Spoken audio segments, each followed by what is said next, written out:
President, please be seated. ประกาศมันต่อไปสำหรับการในที่สามาการเราการจุนเจอ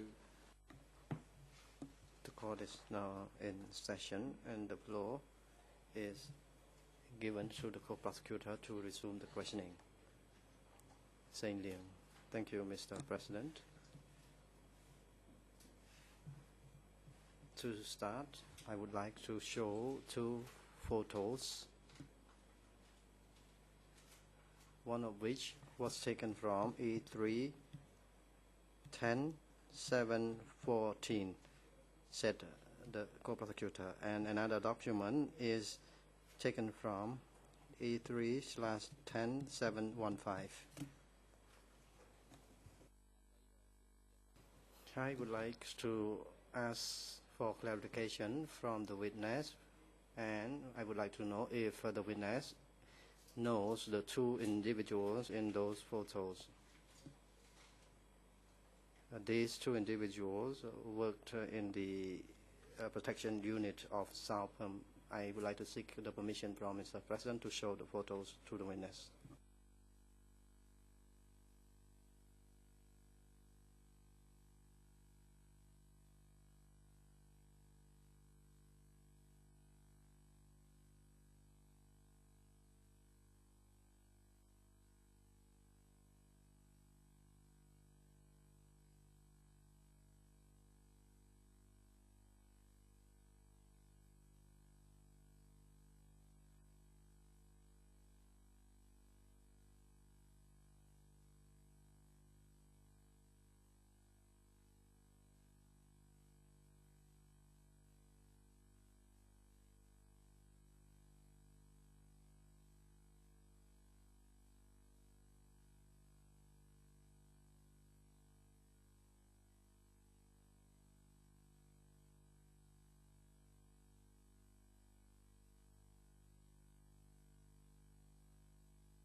បាទអង្គជំរាបអនុញ្ញាត Yes, you can show the photos.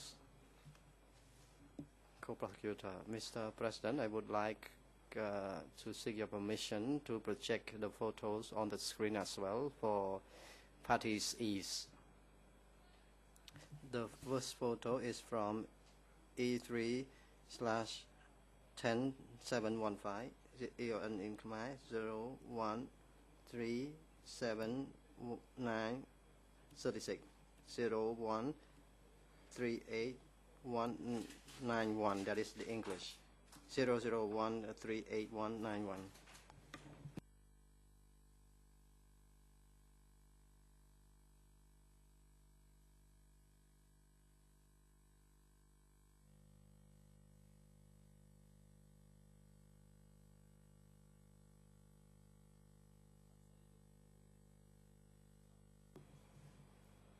Mr. Witness, in relation to the photo on the screen, do you recognize or know the individual in the photo?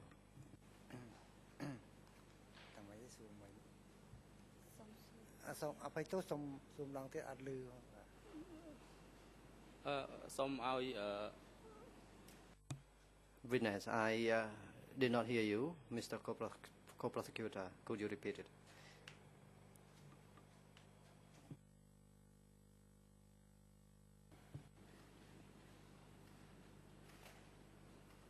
Hello ស្ដាប់ឮបាននៅ Co-prosecutor, do you hear me now, Mr. Witness? Witness, yes, I could hear you now. Co-prosecutor, Mr. Witness, please look at the photo, the individual in the photo. Do you recall who he is? និម Witness, he is Nim. ឈ្មោះនិមនេះ Witness. Nim, let me tell you, may have been the driver for South Firm. Co-prosecutor, thank you, Mr. Witness. And I would like to ask the AV units to show another photo from E3/10714. EON in Khmer 01327930. And English 01327936.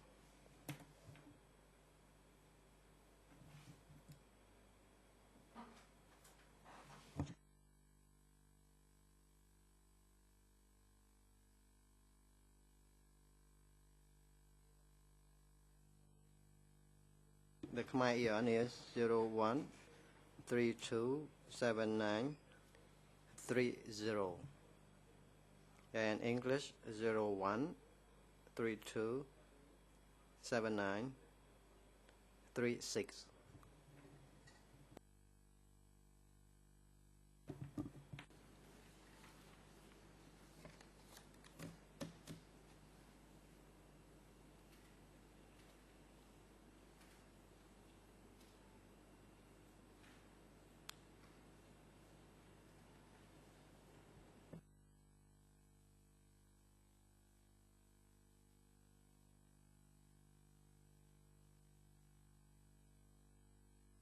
ខាងសោះទូបាន President, the AV unit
ហើយបានថាប្រញ្ញារង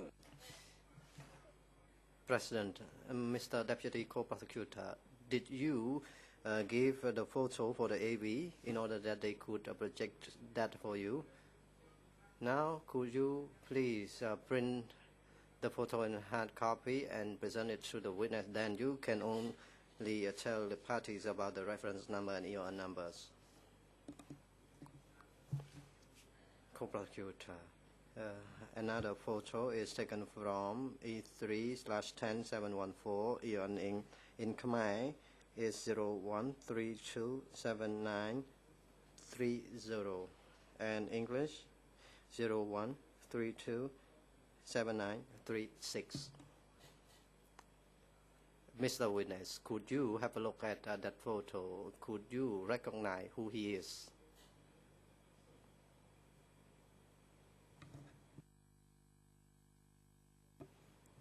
Witness. Thank you. After I have a look, I had a look at the photo. His real name is Ng. This individual may have known a lot about the facts. Ng was working with Sao Pham. អរគុណលោកសាក់សី Thank you, Mr. Witness. And I would like to read the written records of the two individuals, of these two individuals. These two individuals used to speak to the Document Center of Cambodia, that is DC Cam. But before I read the written records to you, I would like to backtrack a little bit. Yesterday at 3:09 p.m., you stated that you told Sao Pham that Pol Pot betrayed, and Sao Pham did not believe in your explanation. And Sao Pham then replied that it was Son Sen that betrayed us. And you stated that if Sao Pham had attempted to flee at the time, the soldiers from 3 Division could defend him and could secure his safety at the time. You have also stated that Nong Sim was a driver for Sao Pham. And that document is at EON 01030501. There is EON in Khmer in document A3/717. That document is the interview conducted by Long Dani. I would like to read as follows. President, Mr. Co-Prosecutor, could you specify the name once again? I have heard one time you said Nim, and another time you said you had a different pronunciation. I believe that you do not have a correct pronunciation in Khmer. Co-Prosecutor, Mr. President, my apology. Perhaps it is my mistake. No Nim, this individual gave the interview to a staff from DC Camp, Long Dani. I would like to read the statement now. Long Dani. What did he say to your recollection? Nong Nim answered, I did not commit any mistakes. I arrived at the Kul location, Long Dani. Where? Nong Nim. The place, the location of Apot. I did not arrive at that location, Long Dani. What did he say? Nong Nim. He said that he arrived at the location, Long Dani. What did he say? Did he say that he did not commit any mistake? Nong Nim. He said that he did not commit any mistakes. Long Dani. Did he attempt to go to Phnom Penh? Nong Nim. Yes. Long Dani. Did he attempt to plea? Nong Nim. He did not try to plea. If he had pled, he would have been successful. My question is, what is your reaction to the interviews, to the statements made by this individual? អរគុណ Witness. I do not have any reaction toward that interview. Nong Nim was the driver for Southam. I do not have any reaction to that statement. Nong Nim knows a lot.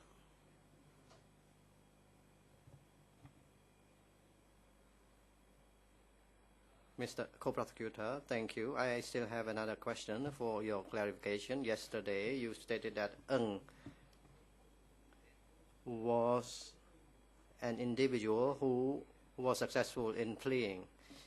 You had a discussion with Ng at a later stage.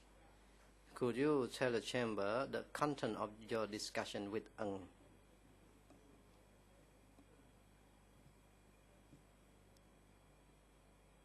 Answer. Thank you. I did not have a long discussion with him. I did ask him who Southam went with. The photo, in the photo, the individual's name was Ng, the security guard for Southam. So Ng told me that he went with Southam. Co-Prosecutor, thank you, Mr. Witness. To refresh your memory,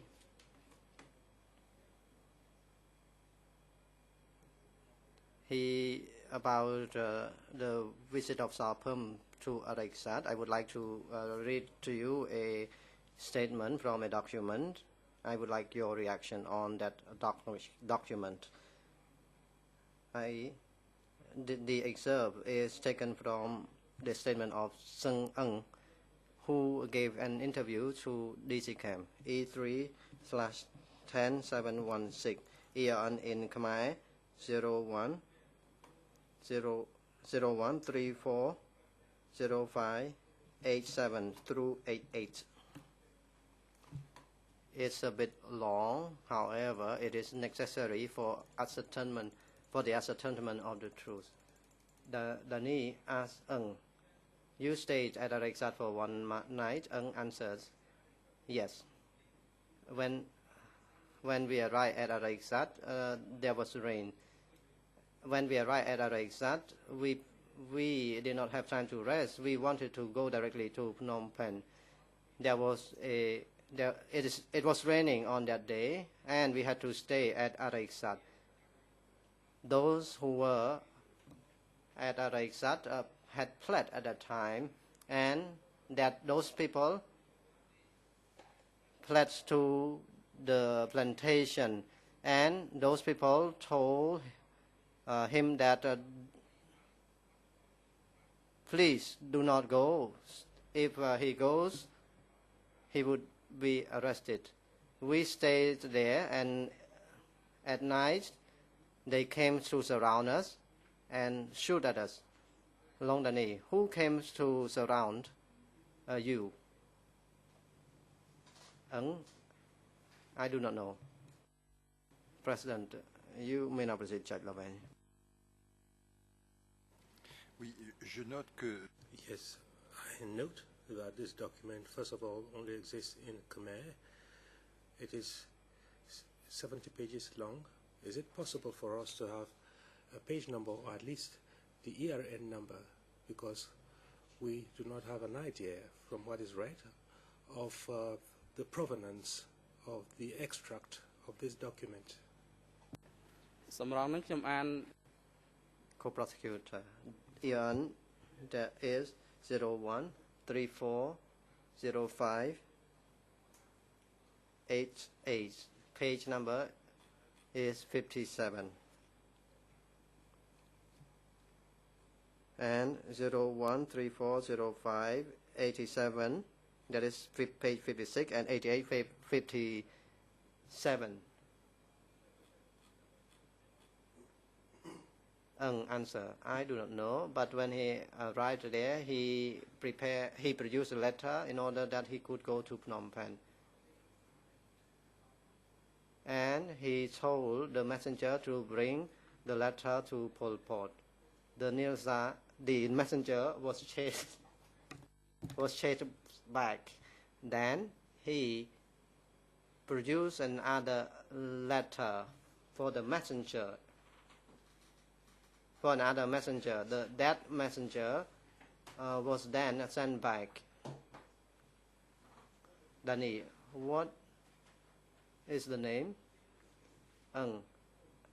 I do not know his name. He was young. He was chased back, and there was no reply.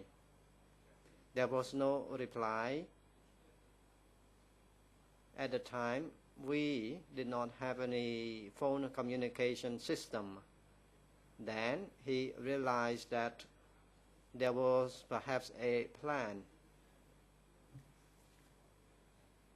He still wanted to go to Phnom Penh. Danny, what was the content of the letter?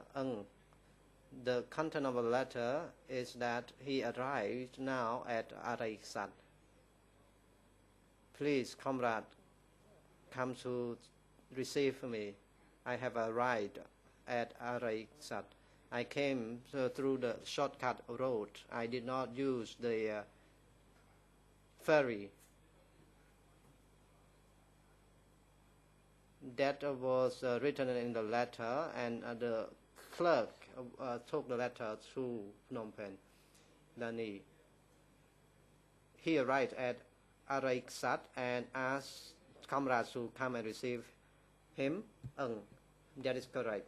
He asked those comrades to come and take him at Araisat. Mr. Witness, did have a similar discussion with you when you met him? And if he did not, do you have any reaction to the reading? Witness, thank you.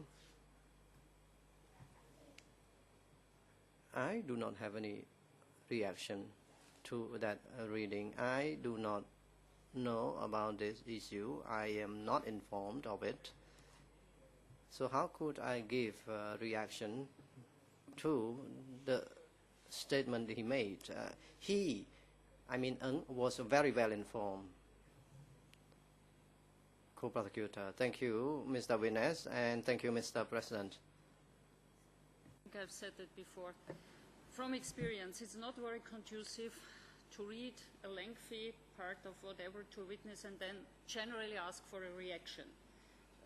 Specify what you want to know. Do you want to know if he was there? Do you want to know what he has to say about the phone communication system, about the messenger, or whatever?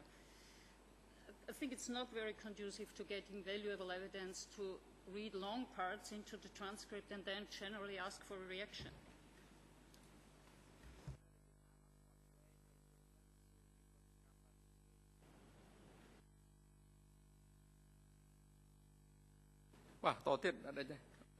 President, please, international co-prosecutor. Thank you, Mr. President. Good afternoon, Mr. Witness. I'm going to go over and ask you some more questions, clarifying what you've told us. And I appreciate that you've been very clear about what you know and what you don't know, and please continue to do that. What we're interested in is what you actually observed or heard about what the events that happened. Just want to start with a few questions about your background. Did you have any education? Can you explain what your education was?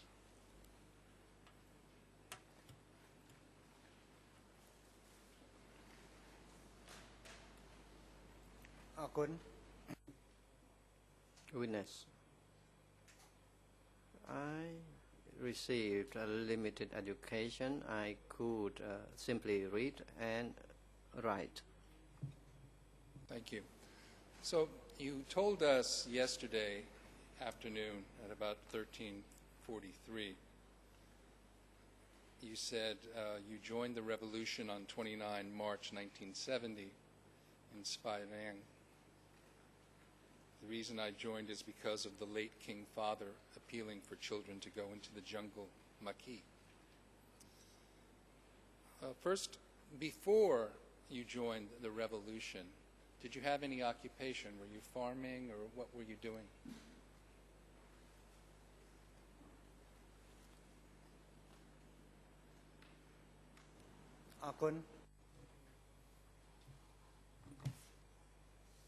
Before I joined the revolution, I did not hold any specific position. I was simply a farmer. Okay, thank you. Now, in the little passage I just read from your testimony yesterday, you talked about joining the revolution in March 1970 in response to the call of the late King Father. The Communist Party began its revolt to overthrow the King Father and his government in 1968. Were you part of that rebellion between 1968 and before the Lon Nol coup? Were you part of the Communist Party's rebellion?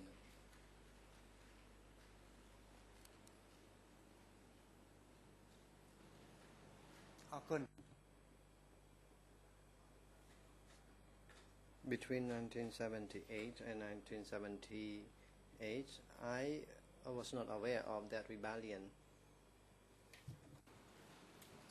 When you joined, were you given a position just as a simple soldier, or were you given command of any other soldiers?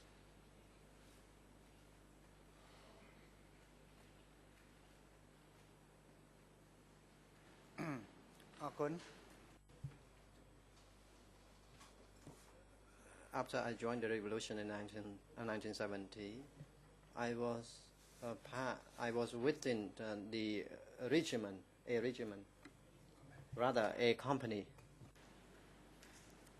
Were you the commander of the company or of a squad, or just an ordinary soldier?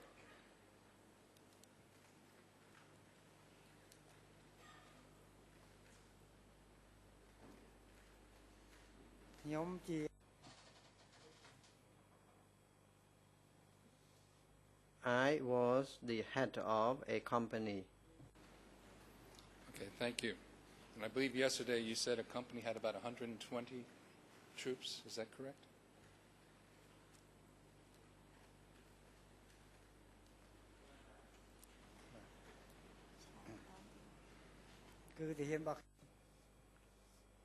There were 120 soldiers under my order. Thank you. That's very clear. Were you ever made a member of the party, of the Communist Party of Democratic Kampuchea?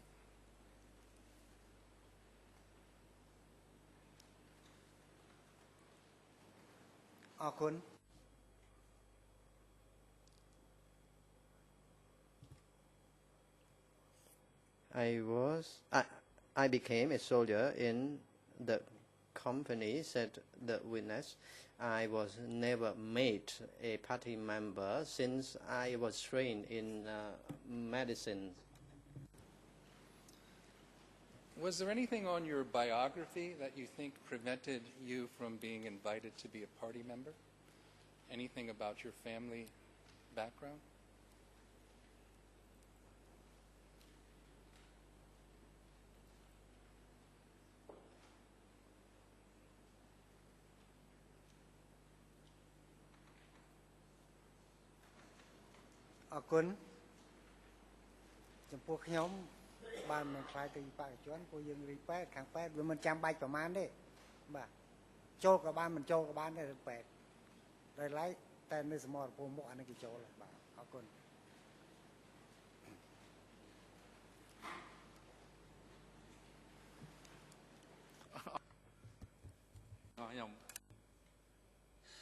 I could not be a party member because I engaged in medical training, and only those in the battlefields could be party members.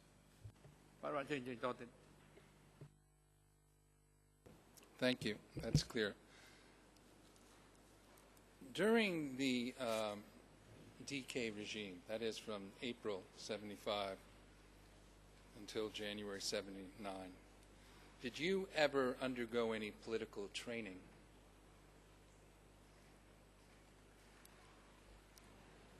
I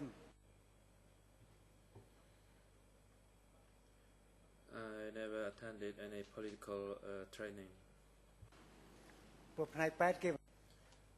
because we were part of a medical unit, and they did not pay much attention to us in terms of political study. Were you ever sent to Phnom Penh for any kind of training or meeting during the regime?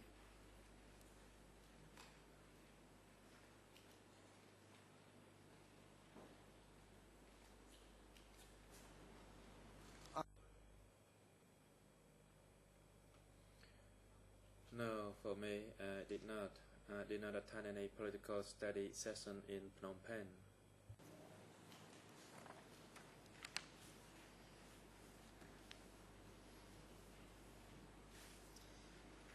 Now, you told us that the conflict with Vietnam actually began in 1973, and you explained how the Vietnamese were confiscating part of the supplies that came from China.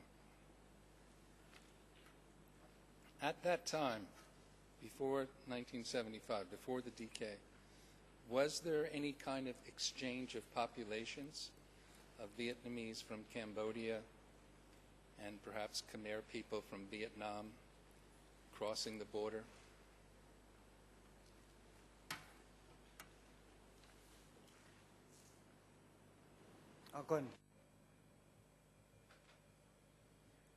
As I have stated earlier,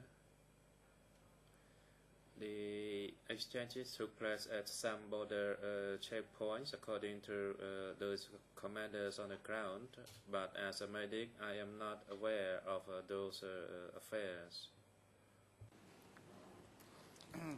And just so we're clear what you're talking about ethnic Vietnamese going from Cambodia to Vietnam, and ethnic Khmer Krom going from Vietnam to Cambodia. Is that correct? I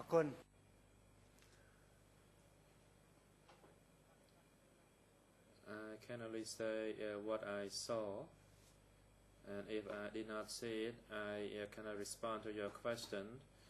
And sometimes people may have said something, but I did not listen to it. Well, thank you. That's exactly what we want you to do. But I didn't quite understand your answer when you said there was exchange on border points. Were you talking about Vietnamese going from Cambodia to Vietnam? Is that what you meant?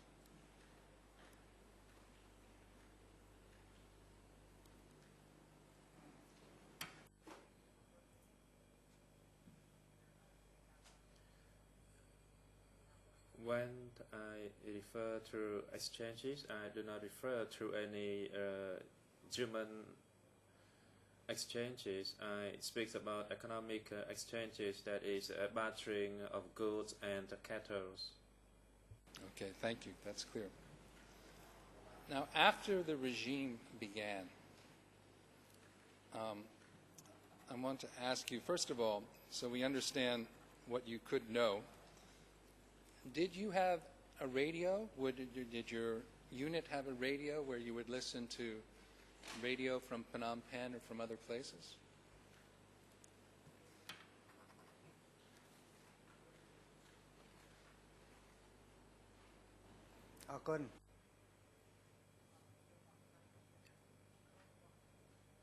For my group or my unit, we did not have any radio. For that reason, we did not listen to any news. And how about a military radio to communicate with your commanders? Did your units have that between that period of 75 until what you called the coup d'etat of 25 May 78? Did your units have a radio? A military radio?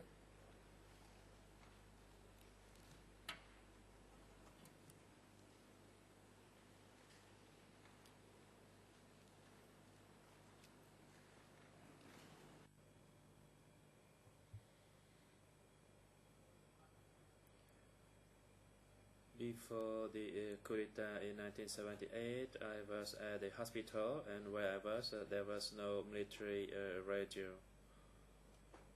And I was there since 1977.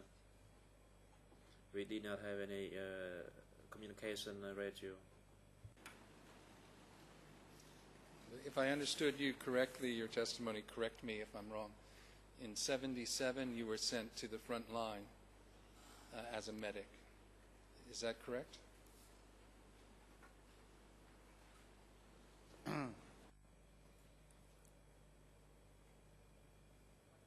Yes, that is correct, because at the time I became a military medic. And just so we understand, when you talk about the hospital, the regiment hospital that you commanded, was that something located in a building or a particular place, or was it something mobile that moved with the forces? អរគុណ When I speak about a hospital, it was a mobile hospital. It was not located in a building. You can say it's a triage. អរគុណ How many personnel were under you when you were in charge of the hospital?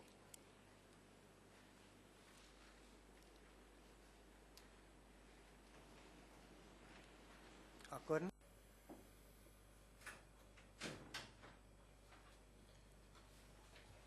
There were 20 medical staff under my supervision. Thank you. And were all of them, like you, combatants that also would be armed?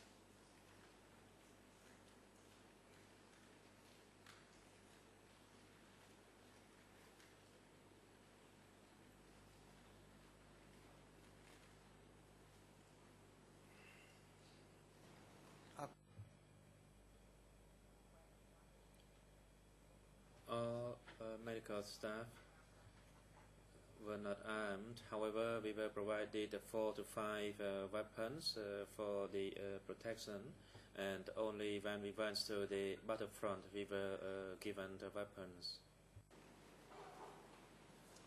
Okay, thank you. Now, in the hospital, or any of your time during the decay period, did you receive any party publications, Revolutionary Flag or Revolutionary Youth, any kind of policies or news that was written down and distributed?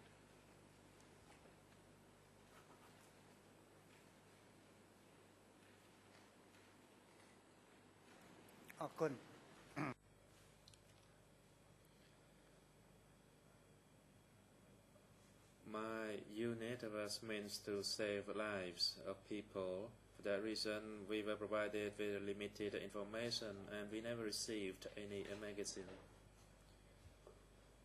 We were out of the loop. Can you tell us the approximate month that you arrived at the front line? What month in 1977? Or if it was 1976?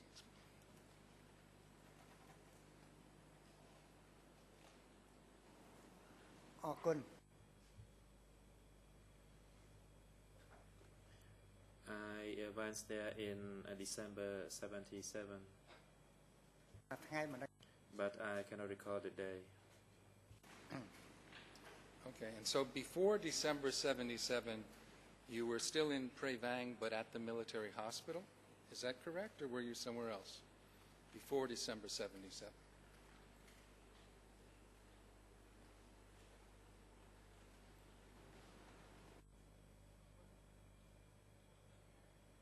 I was myself never based at Prevang province. Okay, so correct me. Before December 1977, where were you based and what was your job?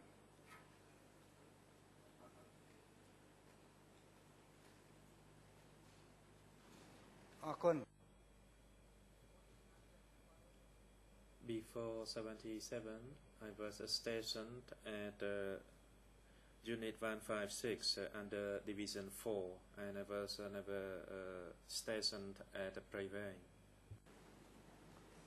Where were you stationed?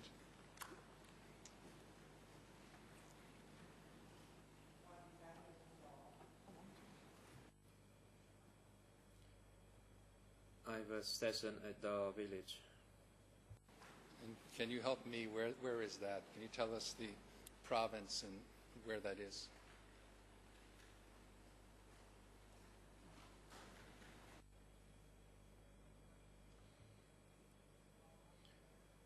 La village was in Bonye Krai district, Tabong Khmum province, which is now known as Tabong Khmum. Now, at that time, did your hospital receive any casualties of those that had been injured in fighting? This is before you went to the front line?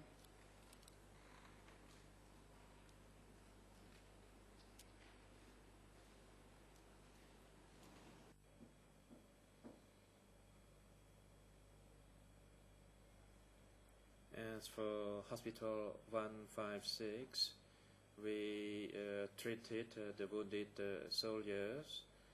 We also received dead soldiers, and the civilians living nearby the vicinity were allowed to receive treatment as well. And these wounded and killed soldiers, do you know whether they were wounded and killed from fighting with the Vietnamese army?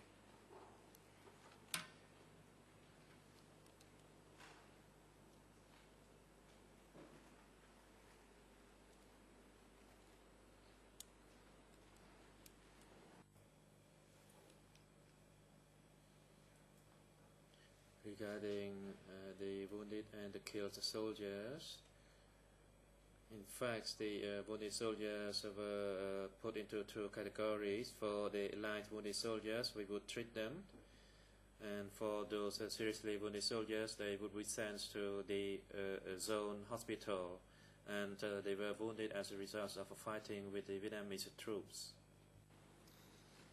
So when did those war casualties begin? When did you first start seeing them? 1975, 1976, 77? Can you tell us?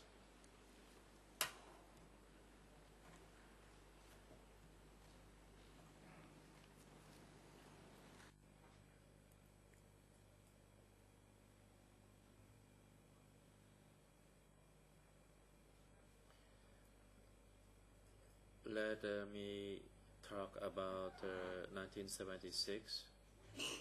At the time, I was transferred from Svay Rieng to the East Zone,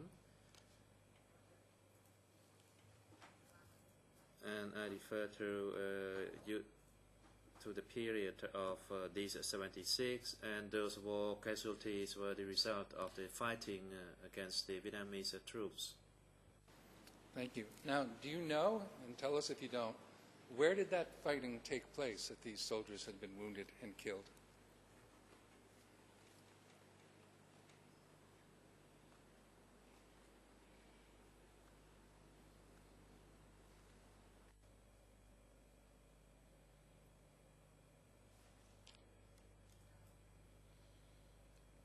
The casualties were the result of the fighting along the border, starting from 27 to Daut and to Krda. So that were the spearhead of 156. And so we're clear, all the soldiers that you would have seen in the hospital were part of Regiment 156. Is that correct?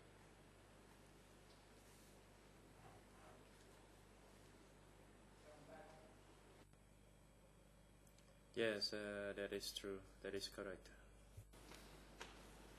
Now, in relation to this Barracks 27 that you spoke about, you told us that it was in Vietnam and you had been part of that military operation. Was that the only time, to your knowledge, that you were across the border in Vietnam before the helicopter took you to Ho Chi Minh City, of course? or were there other times when you crossed the border on operations into Vietnam?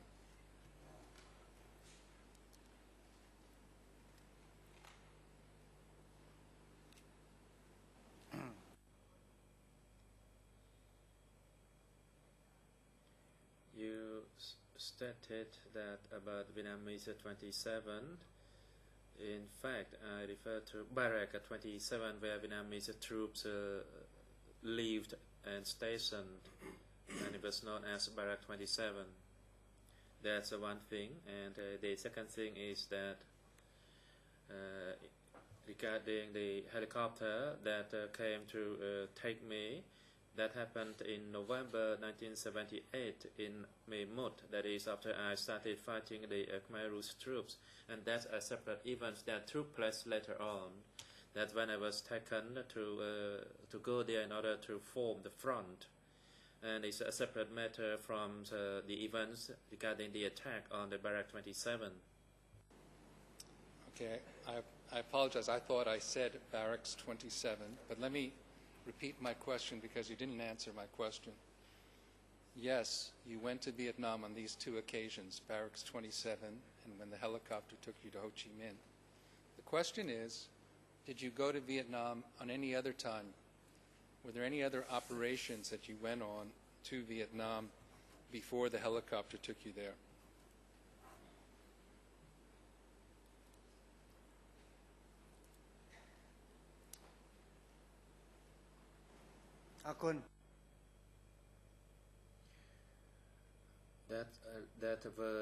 Those were the two occasions that I went to Vietnam.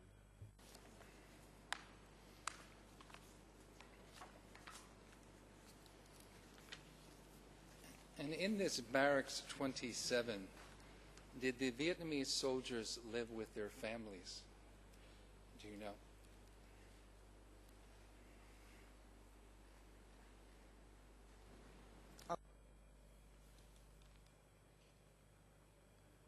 I do not know whether they lived with their families, because I did not go to that barrack myself. Okay, thank you. I want to read to you a little bit before I do, from a statement. Before I do, let me just ask if by chance you know this person. Do you know someone named Lê Ian?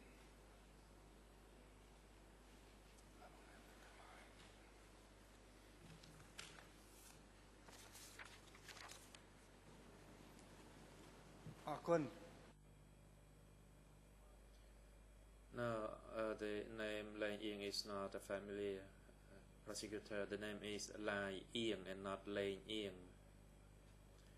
And no, it does not ring a bell.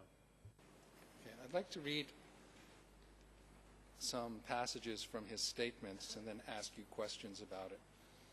So the first is from E3/376. In English, the ERN is 00278690. In Khmer, it's 00270173. In French, it's 00486094. He said about 7 months before 7 January 1979, I was ordered to organize former combatants into groups for fighting the Vietnamese. All the chiefs of the group, the regiment, and the division were all the Southwest Zone cadres. We went to fight along the road to Krek in Kampong Cham and went through Vietnamese Barrack 27 into Tay Ninh province. And to be correct, in the English here it's translated as Fort 27. My group was the raiders of about 200 combatants.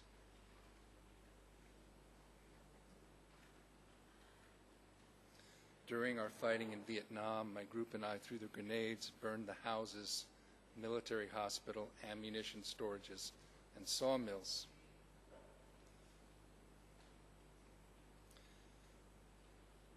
And I want to ask you about something else he said before I ask the question, read something else.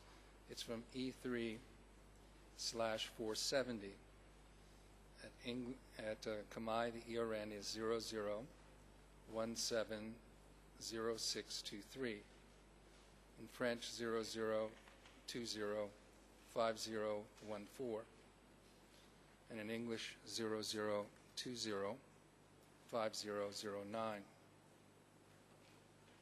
He said, upon arriving at Kampong Cham, they gave us weapons and sent us off to fight at Sung and inside Vietnam at Chan Tung village in Tai Ninh province.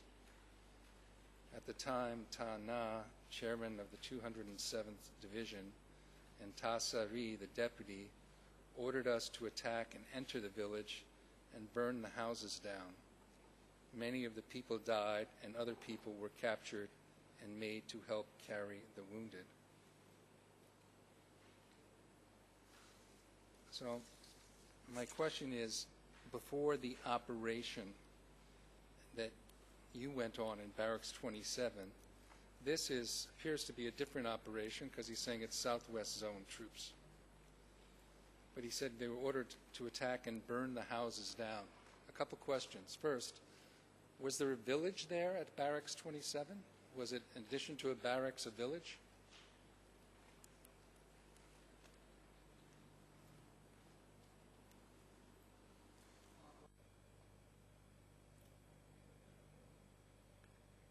If you speak about the Southwest Zone, I do not have any knowledge.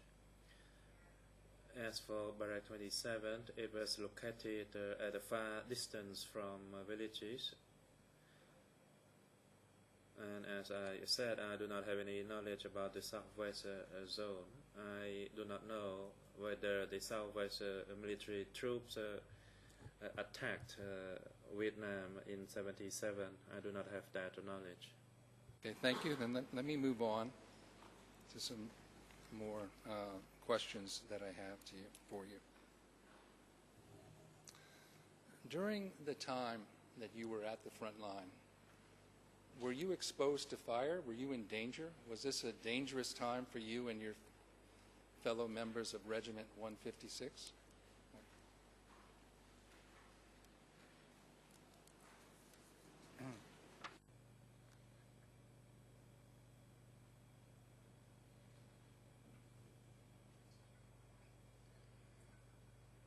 As for the living condition and the fighting at the battlefront, we were exposed to all kinds of risks. When one was in a battlefield, we were exposed to all kinds of risk. Were those of you from your regiment and other units from the East Zone that were involved in that 1977 fighting, were many of you killed or wounded? Were there many casualties? As a medic, can you comment on that?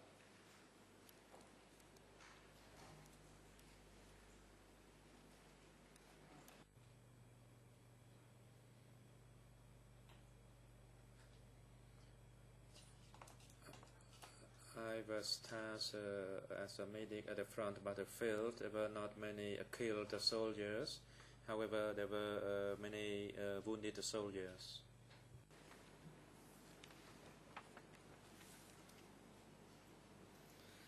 Now, you talked about the events of the 25th of May, 1978, when many commanders were arrested.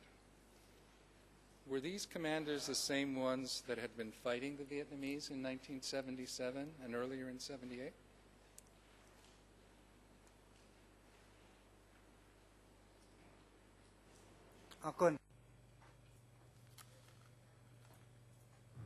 Those commanders who were arrested were military commanders in the East Zone, and of course they used to fight against the Vietnamese troops.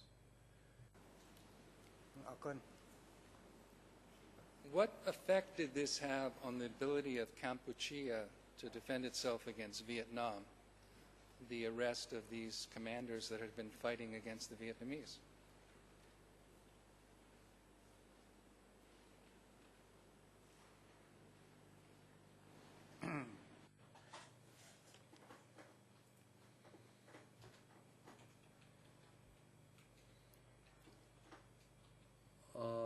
military commanders at the front battlefields while they were arrested, of course, it would have an impact.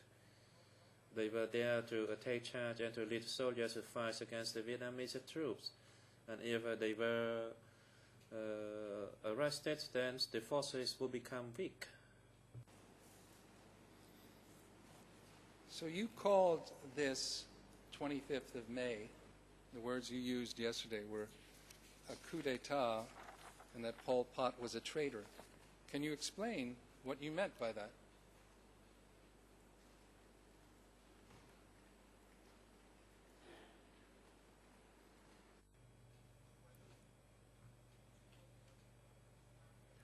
I said that the 25th of May was a coup d'etat because at that time the Central Army, led by Capo,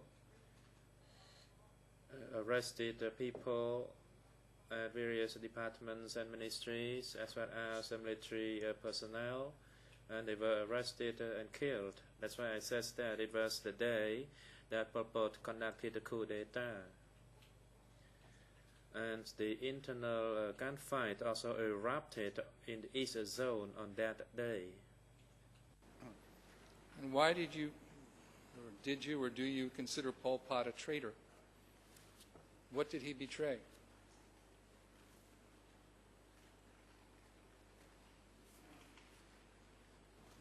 Good.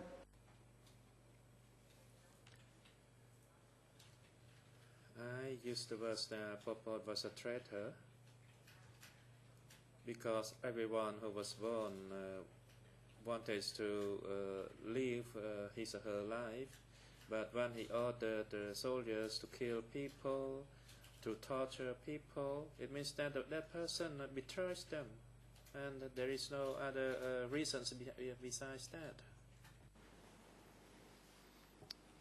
Before this operation by K-Pok and the rest of the commanders on the 25th of May, 1978, had there been earlier arrests in the East Zone of East Zone cadre, commanders and others?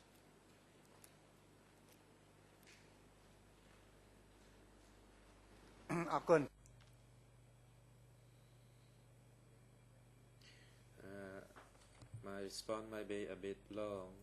Initially, the East Zone forces were at the border to fight against the Vietnamese troops, and K-Pok forces came to stay at the hill, at Stung, at Mai Sa, and that's what I testified yesterday. They were supposedly forces to assist the East Zone forces to fight against the Vietnamese troops, but that's not what happened. They were there to arrest those cadres at the rear at various departments and ministries, and that's what happened. First, when they came, they said that they would be there to fight against the Vietnamese troops, but they did not. They arrested people, some fled, and that was the time that the gunfight erupted. I'll continue until Mr. President tells me to break, unless you want. Okay. Yes, yes. Okay, thank you. So when did the arrests begin, sir? In what year did these arrests begin?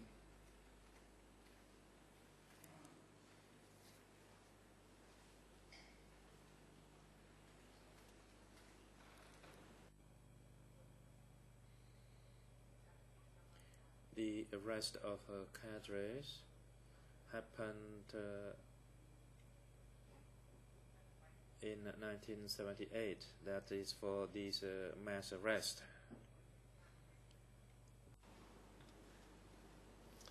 Okay. In yesterday's testimony at about 15:06, you were talking about in late 1977, you said at that time we had a war with Vietnam.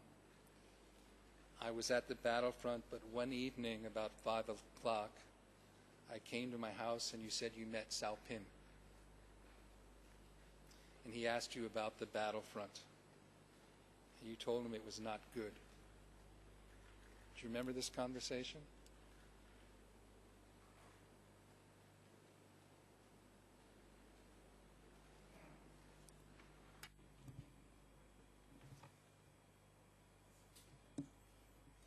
I did go there to visit my family members. I had an opportunity to talk to him.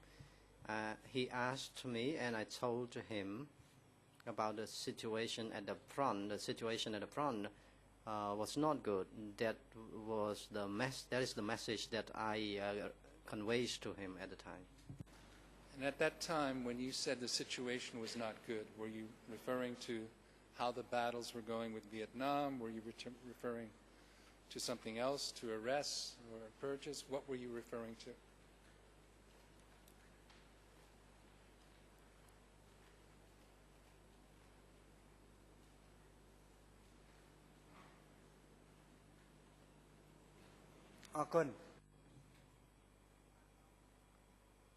Thank you. I used the word not good. There was a fighting. The fighting was not in good situation. I mean, there were dangerous situations. There were no arrests at the time because every soldier was at the front. If one side of soldiers had been arrested, the fighting would have been erupted. Okay. And then you said that Sao Pim analyzed the situation. You said it. And he said there was a storm in China, but the remnant effect felt in Cambodia. Did he explain what he meant?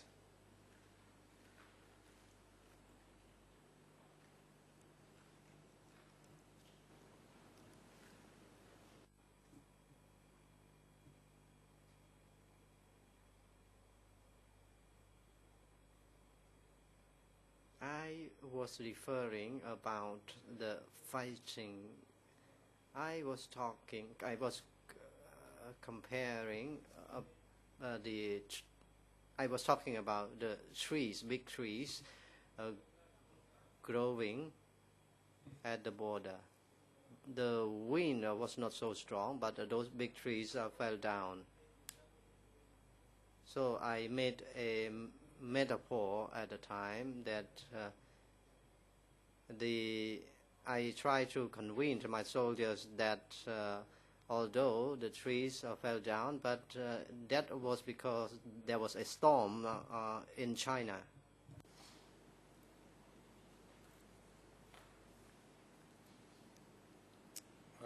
I'm still confused about what you meant or he meant, but I'll pass on that for now. You said that in that conversation, so at 1507, you said the issue is that we started to fight with Vietnam. At that time, Vietnam didn't attack us. However, then there was an internal armed conflict, and that happened in May. I knew the situation was not good, and I thought that maybe some people were traitorous, and I chit-chatted to him that it could be Pol Pot. And he said if Pol Pot was a traitor, Pol Pot would have told him. So just to be clear, when you said that, you're talking about a conversation you had with Sao Pim at the end of 1977? This is before the May 78 arrests? Is that correct?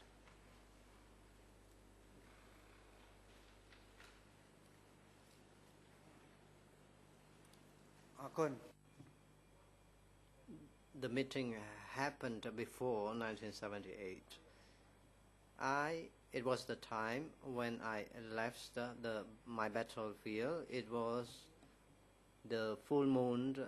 It was within the full moon season. I was sitting on a bed outside of the house. I made mention about the military situations. I said the military situations are not good. There may have been a treacherous plan. He then asked me who betrayed us. I replied that it was Pol Pot.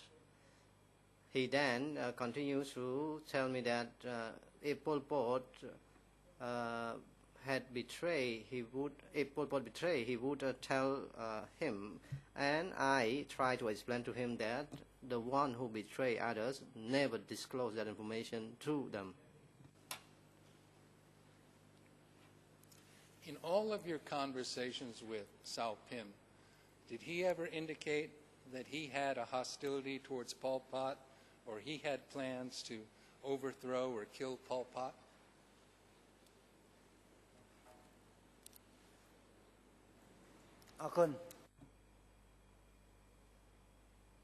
I never heard about such statement from him, the plans to depose Pol Pot.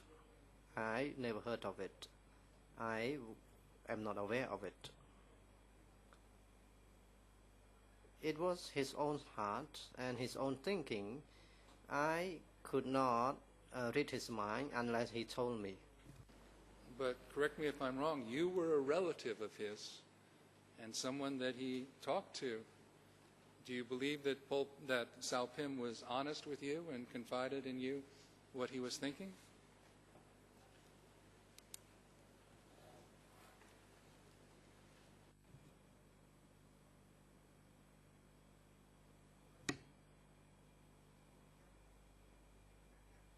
I do not think that way. I have a different thinking. Family relationship was normal. I did not think about whether or not he was loyal to me or he betrayed me. I did not discuss about the issue with him. Thank you. Well, my question really is getting at whether Sao Pim did or did not have any secret plan. The defense claims he had a secret plan to overthrow Pol Pot and was working with the Vietnamese at the time. You were an East Zone soldier. You were his relative. Did he ever try to recruit you to an army to fight against Pol Pot?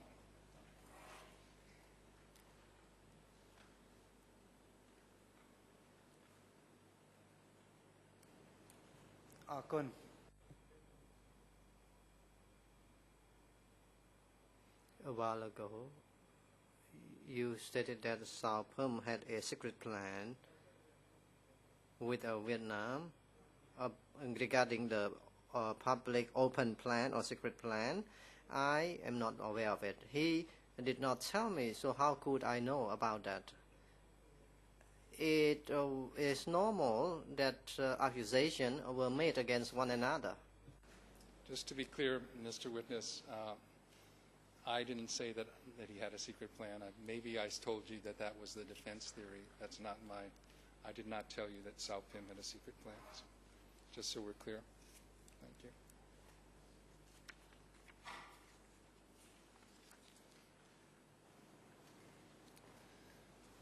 Now, did you ever see any Vietnamese that were captured by Regiment 156, your regiment, or any other DK forces?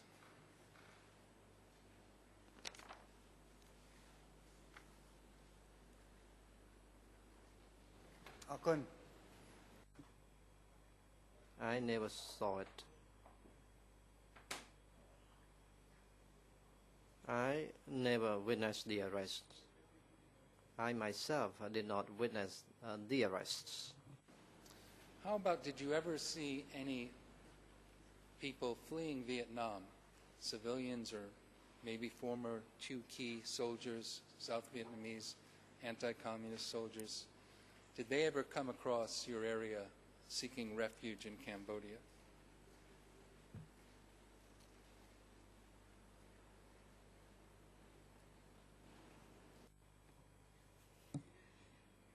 President, not Turkish soldiers, Turkey. Thank you, Mr. President.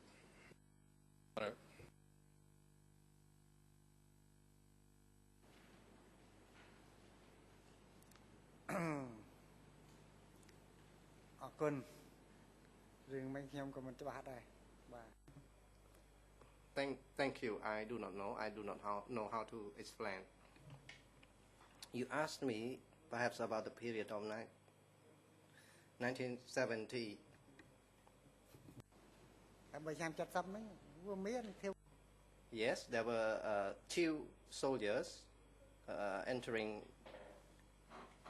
our territory. That's my fault. I wasn't precise enough. Let me be clear about the time period. I'm talking about when you were with Regiment 156. So we're talking about, I believe you said, 76 until late 78. When you were with Regiment 156 and in the East Zone, did you ever see people that had fled Vietnam, either civilians or soldiers of the regime that had lost, the two-key regime that had lost to the communists? Did they ever come into your area?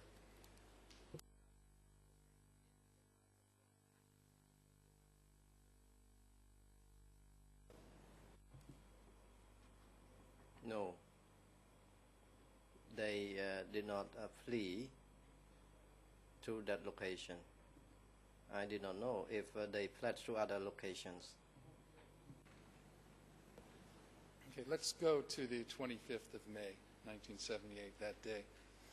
You told us a story about how you were informed about the mass arrests of commanders by, I believe it was Han, a man injured in the arm who escaped. At that time, did you have any way to contact other East Zone forces by radio, by telegram, by messenger?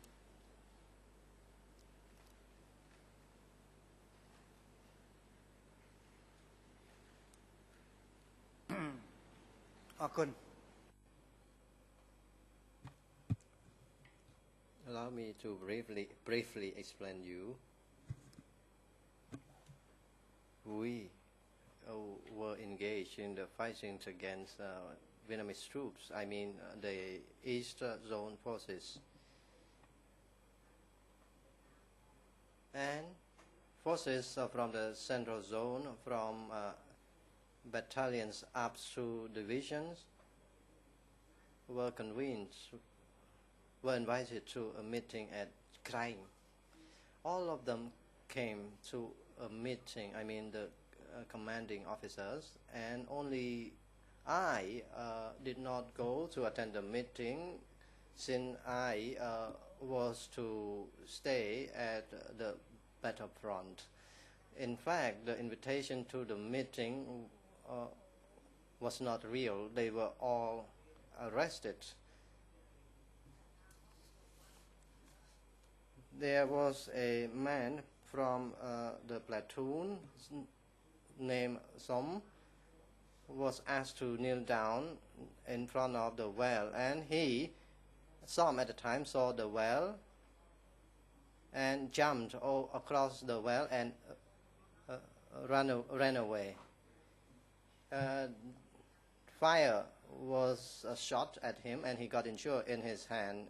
He fled to see me and told me that they called those people to be killed.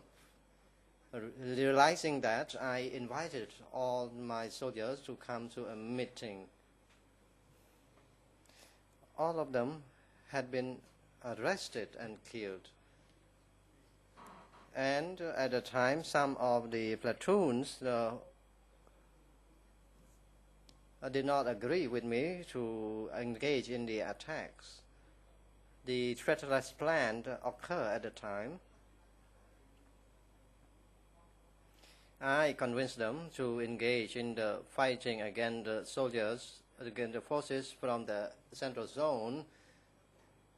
Some of them disagree, and I had to decide and convince those who wanted to go to the jungle with me.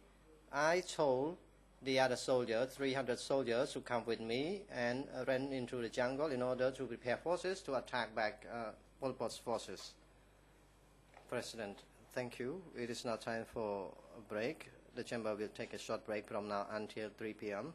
Court officers, please assist the witness in the waiting room during the break time, and please invite him back together with his duty counsel to the witness stand in the courtroom at 3 p.m. The court